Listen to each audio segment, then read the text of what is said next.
بسم الله الرحمن الرحيم.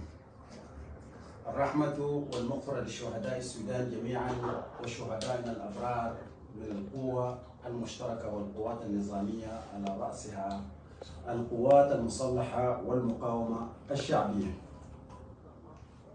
على امتداد الأرض والوطن. تحية خاصة لأهل دارفور وأهل مدينة فاشر رمز البسالة، وتحية لشهدائنا الكرام جميعا. السيدات والسادة، الشعب السوداني العظيم الكريم، أهل دارفور الكرماء، أكرر التحية ونحن اليوم أمام مسؤولية وطنية كبيرة عملت علينا دماء الشهداء ودموع الأيتام وثكالى. لقد تابع الجميع أهوال حرب 15 أبريل التي نشبت بعد محاولة دعم سريع لاستيلاء على الدولة السودانية، وهي محاولة تختلف تماما عن المطالب السياسية والعسكرية التي سبقت. فكانت المحاولة قامت على تمويل دولي وسند سياسي للقضاء على الدولة السودانية وليس على الحكومة، وهي مؤامرة أيقظت الشعب السوداني وجعلت كل الشعب بضميره وإبنائه مقاوما من أجل الحفاظ على الوطن ومؤسساته. مؤامرة 15 أبريل تميزت بشكل غير مألوف من الحروب السابقة، تميزت بالانحراف الكبير وخرجت عن سياق الحروب السابقة ذات أهداف سياسية واضحة، فأصبحت خصائصها إفقار الشعب السوداني، تدمير البنية التحتية، إزالة وتكسير مؤسسات الوطن، نهب الآثار وتهريبها، تمييز عنصري وخلق الكراهية بين مكونات الشعب، تعطيل إنتاج من خلال سيطرة على مواقع الإنتاج الحيوية، استهداف البنية التعليمية والمراكز الخدمية مثل المستشفيات، الجامعات، المعامل ومراكز البحوث. قصدت من كل ذلك رسم خارطة جديدة للإقليم وليس للسودان وحده. تداعيات هذه الحرب قد نزلت سلبا على دارفور ولشعبها الذي عانى من الحروب والسياسات الماضية التي وضعتهم في معسكرات الذل في النزوع واللجوء.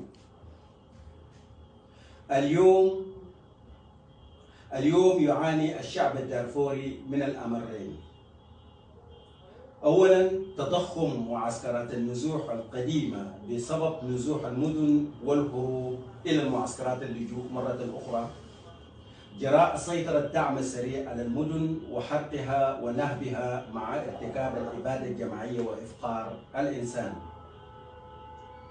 ثانياً التجويع المتعمد وانعدام الخدمات الصحية من جراء حصار الدعم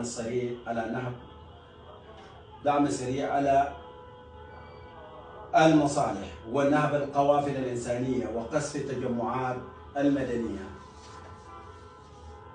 تحت كل ذلك صمد الشعب الدارفوري وخاصة أهل الفاشر في معسكراتها بفضل إبنائهم من القوات النظامية والقوى المشتركة وإبناء وبناتهم من المقاومة الشعبية التي قدمت تضحيات بالآلاف في الفاشر. اليوم عاصفة الشمالية للقوة المشتركة تضيف انتصارا في ملحمة فريدة بها لقنت دروسا قتالية للمرتزقة الذين مارسوا أبشع الجرائم ضد الإنسانية من قتل الأطفال والعجزة ونهب القرى وانتهاكات ضد المرأة في الشمال الدارفور في الفاشر، وذلك الملحمة في مناطق صياح، تقابو ومدو. مع سلسلة انتصارات في الفاشر السلطان ومناطق كلبس في غرب دارفور، وهي جملة الانتصارات التي تضاف في قائمة تضحيات الوطن.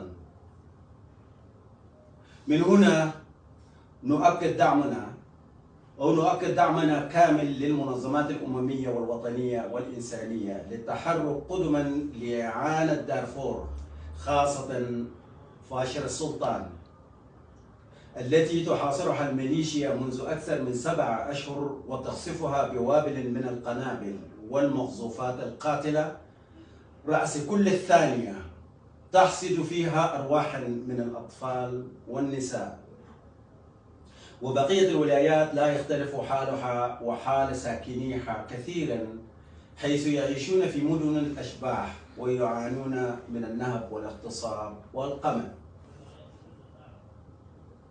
أتوجه بدعوة للمجتمع الدولي أن يقوموا باتخاذ إجراءات قوية ضد مرتكبيها، ويجب أن يواجه هذه الجرائم بما تستحق من العقوبة والتجريم طالما يدوس على قانون الدولي.